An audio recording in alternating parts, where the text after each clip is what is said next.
Vairamuthu sir குழந்தையை வாழ்த்தி பேசியிருந்தார். இந்த விழாவின் நாயகன் பச்சை பாலகன் சித்தார்த்.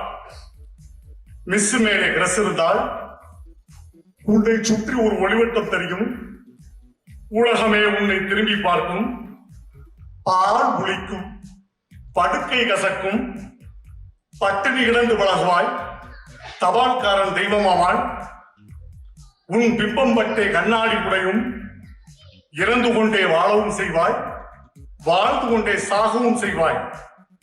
கிறிஸ் மேலே மிஸ் மேலே கிரஸ் இருந்தால் மிஸ் மேலே கிரஸ், பின்னாடி திரிந்தால் காலியாய் கொடுக்கும் பர்சு, கடைசியில் நீ போக வேண்டிய இடம் ஒரு நர்ஸு. நன்றி, வணக்கம். மிஸ் மேல நிறைய கிரஷஸ் எல்லாம் இருந்திருக்கு. இப்போ வரையும் அந்த கிரஷ் இருக்கு, மெயின்டைன் பண்ணிட்டு இருக்கேன். அதாவது ஒரு மரியாதை நிமித்தமான கிரஷ்.